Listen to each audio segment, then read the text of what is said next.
사사기 4장 11절에서 마지막 절까지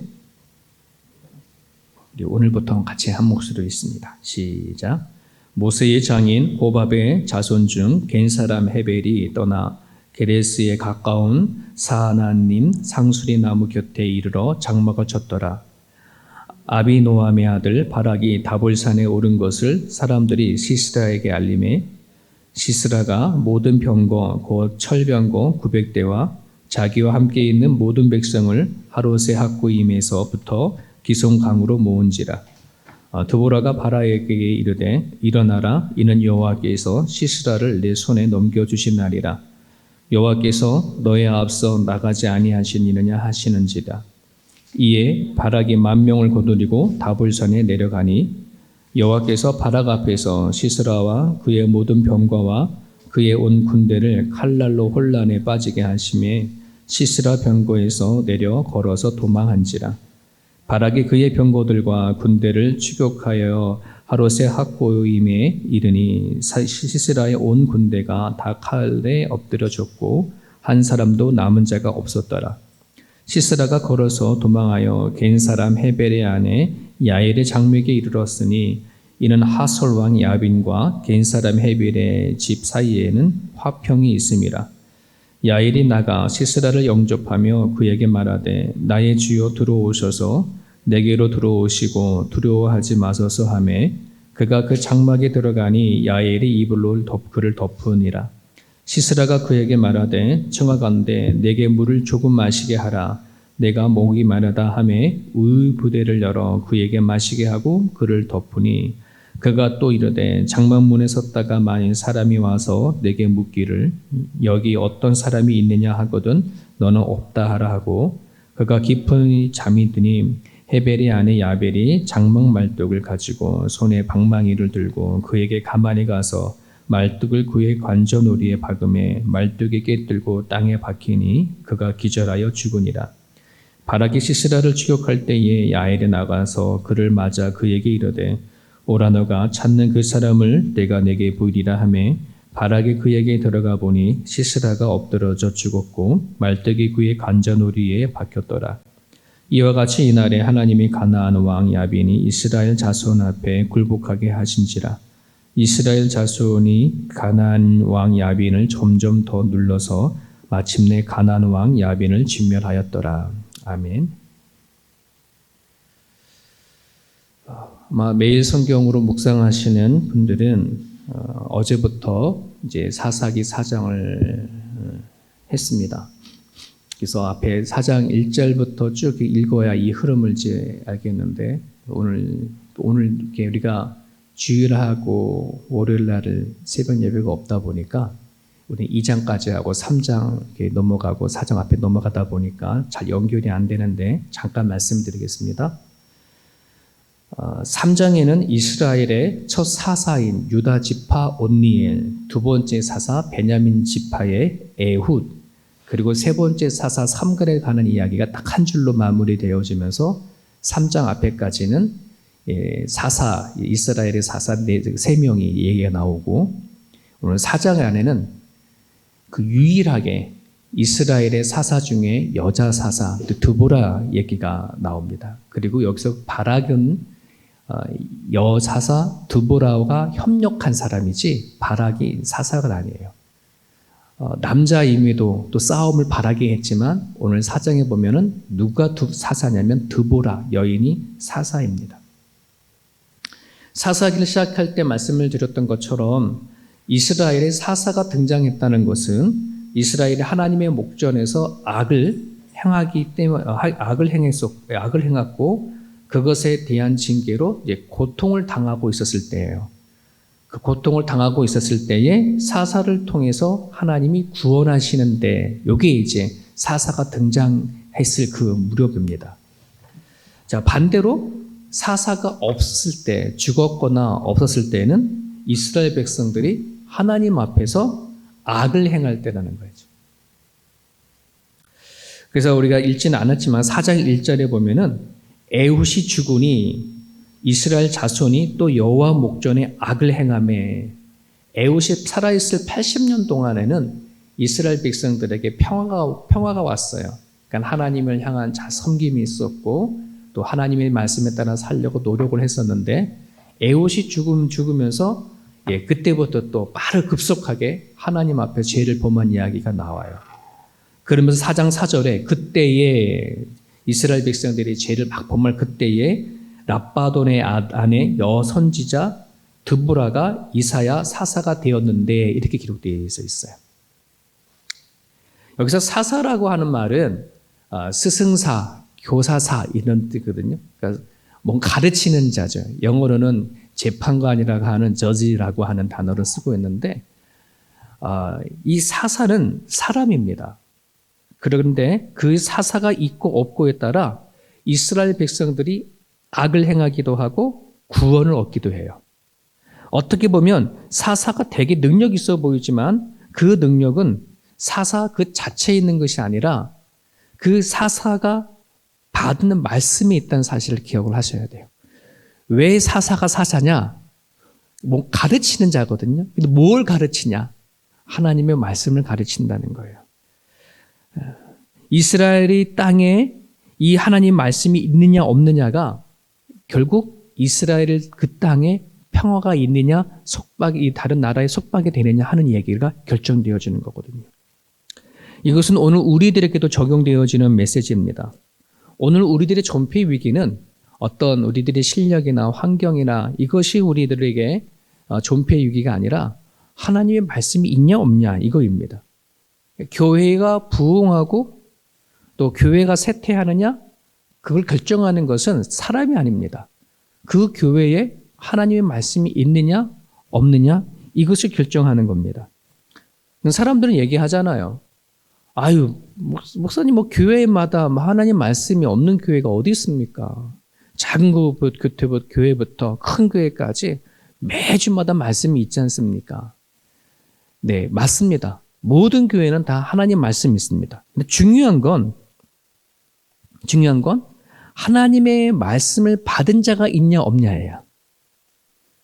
교회마다 하나님 말씀은 계속 선포되어집니다. 문제는 그 교회에 말씀을 받은 자가 있냐 없냐 이 말입니다. 그 하나님 말씀을 받아서 그 말씀의 가르침대로 판단하고 하나님의 가르침대로 어떤 결정하고 하는 일들이 일어나느냐. 여러분 그것이 하나님께 영광이거든요. 이 여자인 드보라 사사는 그 시대만 하더라도 이 시대만 하더라도 여성의 인권이라는 것은 바닥이거든요. 너무나 그 여사가 설 자리가 없는 자리임에도 불구하고 어떻게 그 당시 이 여인이 사사가 되어졌느냐? 그가 하나님부터 받은 말씀이 있었기 때문에 그래요. 그래서 많은 사람들이 이 드보라를 찾아와서 하나님을 대신 하나님의 말씀을 구하고 찾는 그 일들에 하나님 말씀을 대연해주고 했던 사람이었기 때문에 사사로서는 이렇게 들림 받는 거거든요. 사사가 나중에 보게 되었지만 삼손도 사사잖아요. 힘이 있고 능력이 있는 자만 사사가 아니라 말씀을 받은 자를 사사다라고 합니다.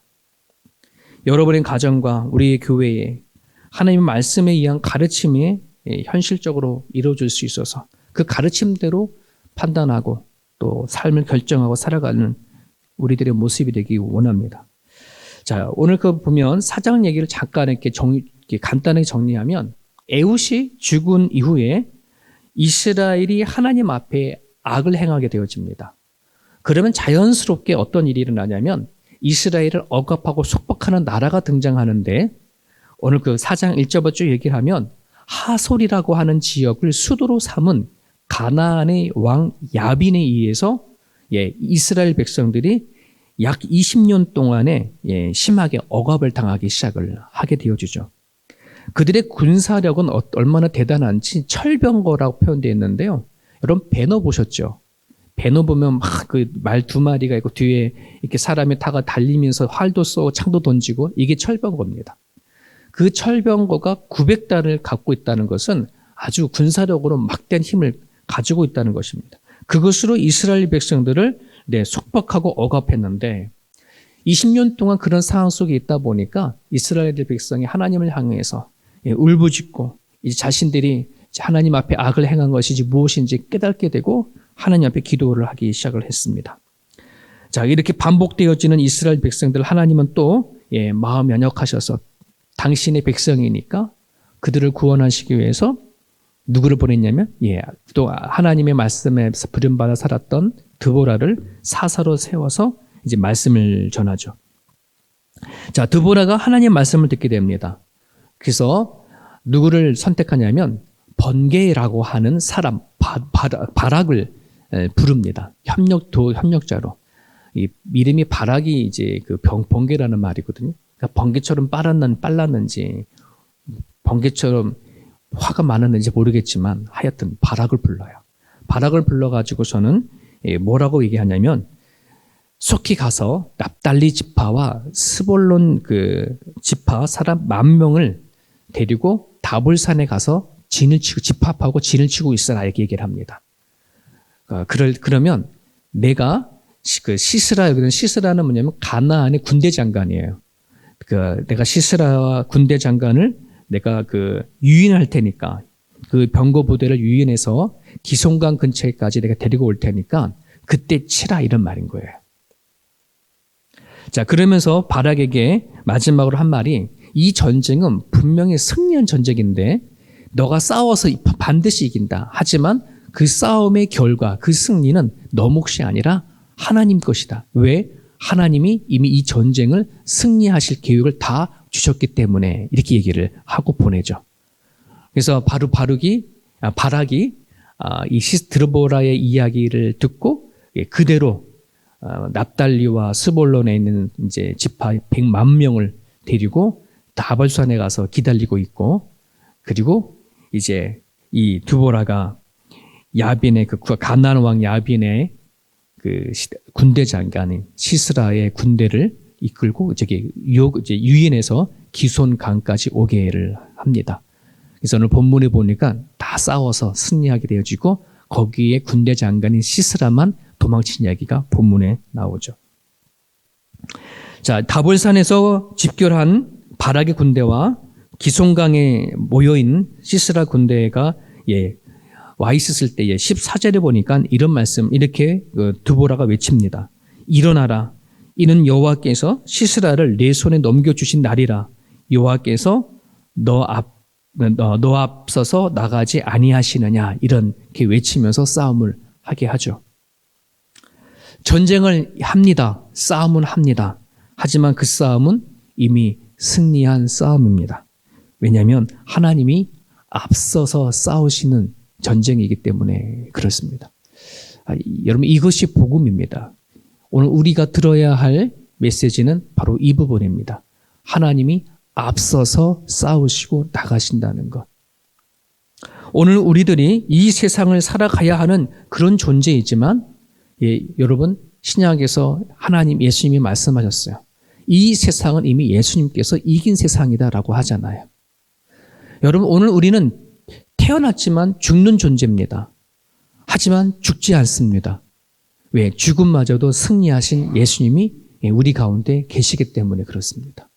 그래서 오늘 예수님을 믿고 살아가는 우리들은 이 세상을 살든 죽든 뭐냐면 승리한 인생을 살아가는 이 믿음을 갖고 사셔야 한다는 겁니다. 제가 이 부분을 예전에 누누이 축구 경기와 비유를 많이 했습니다. 한국과 다른 나라와 축구 경기를 하는데 승리한 게임을 녹화하는 걸 보는 것과 생중계하는 것하고는 다르잖아요. 그죠? 승리한 게임을 녹화하는 걸 보면 여유를 가지고 그걸 봅니다. 3대2로 이겼더라. 역전해서 이겼더라. 그런데 우리 2대0으로 지고 있는 상황이 되어지면 한국 사람은 불나죠. 와, 이 게임 졌어. 막 골 하나 들어갈 때마다 그냥 욕하고 난리가 나지 않습니까? 하지만 끝내는 3대2로 이겼다고 하는 게 나오면 그때마다 또 다른 거죠. 생중계 보는 건 다르잖아요. 그때 불안하고 그때 좋았다가 또는 울었다. 이런 일들이 일어나는 것처럼. 세상을 승리하신 예수님을 우리는 믿는 겁니다. 그렇기 때문에 우리는 이 세상 살아갈 때에 결코 불안을 할 이유가 없습니다. 어쨌거나 승리한 삶이기 때문에 그렇습니다. 그래서 바울이 로마서 8장 35절에 이렇게 고백했습니다. 누가 우리를 그리스도의 사랑에서 끊으리요? 환난이나 공고나 박해나 기근이나 적신이나 위험이나 칼이랴. 그 무엇으로도 하나님과 우리들의 관계를 끊을 수 없고 예수님께서 세상을 승리하신 것에 대한 것을 막을 수 없다 하는 것을 그 고백을 하고 있습니다. 여러분이 살아가는 날 동안에 지난주에 말씀을 드렸던 것처럼 모든 문제는 다 있고 모든 상황과 여건과 어려움은 나만 오는 게 아니라 다 누구에나 다 있습니다. 여러분들이 어려움을 당할 때 왜 나만 그래요? 나만 힘들어요? 하지 마세요. 다 그래요. 다 힘들어요. 다 문제 있어요. 그럴 때마다 그것이 나를 끊을 수 없다라고 하는 여러분 그 믿음 가지고 살아갈 수 있기를 바랍니다. 계속해서 보면은요.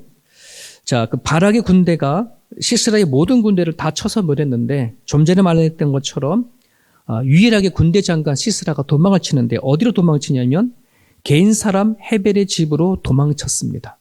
자, 그런데 여러분 오늘 14장 11절을 보세요.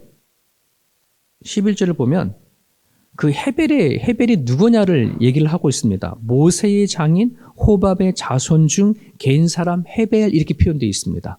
이건 복선이에요. 스스라가 어디서 어떻게 죽게 될 건지라고 하는 복선을 얘기를 두고 있는데 근데 여러분 이게 한 줄이 11절이 되게 많은 사람들이 혼돈하는 거고 심지어 저도 되게 헷갈려가지고 어저께 말씀을 준비하면서 막 정리를 했는데 여러분 모세의 장인이 누구예요? 원래 알고 있는 우리 장인이 이두로라 있죠. 이두로입니다. 자, 그런데 이 모세의 장인 이두로는 또 다른 이름이 있어요. 루엘이라는 이름으로 성경에 나와요. 성경에 보면 한 사람이 두 가지 이름을 가진 사람들이 많아요. 아브라함, 야곱, 이스라엘, 사울, 바울 같은 사람이죠. 그렇죠? 이렇게 성경에는 여러 사람들이 한 사람인데 다른 이름을 불러줘요. 구약에는 그런 사람들도 많이 나오거든요.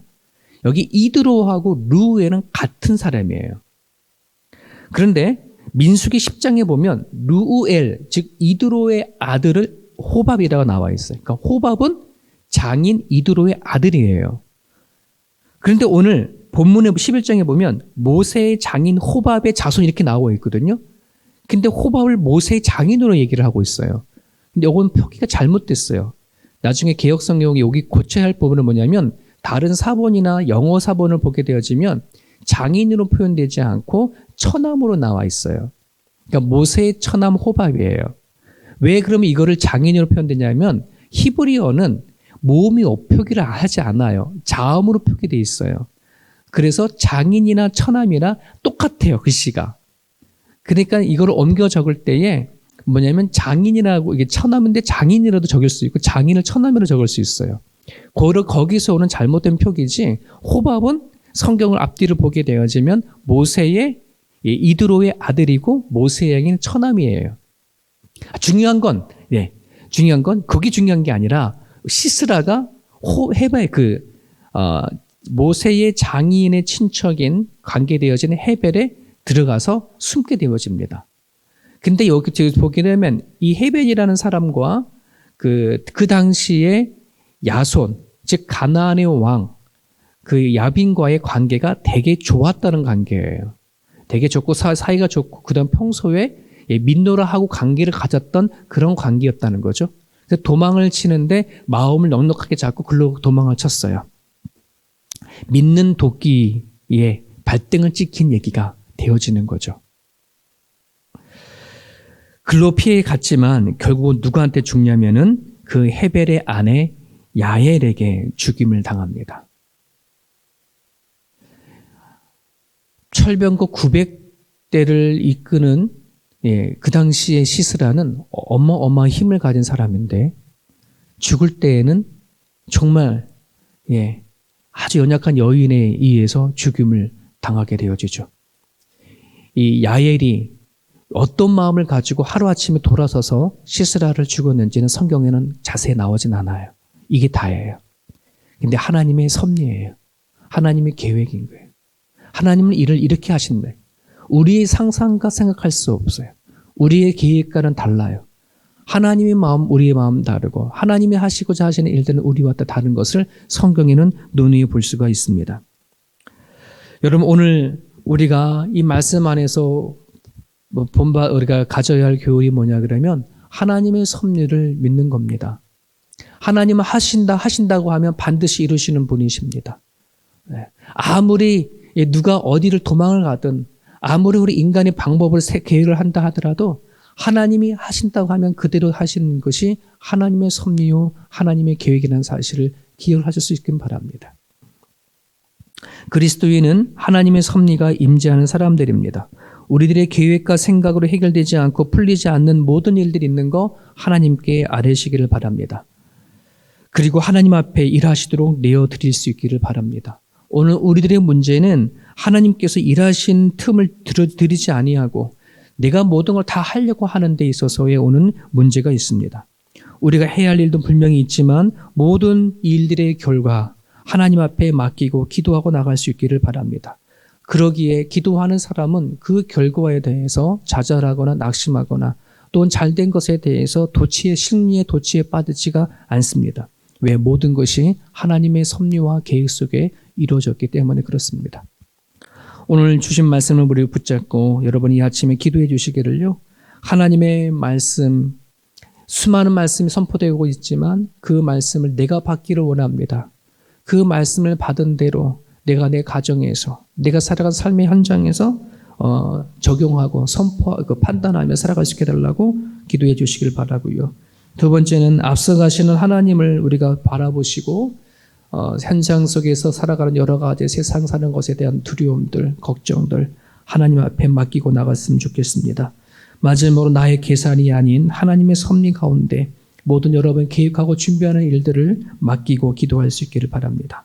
오늘 주신 말씀 붙잡고 자유롭게 기도하시고 오늘도 주님과 함께 동행하시는 그런 삶이 되시기를 바랍니다.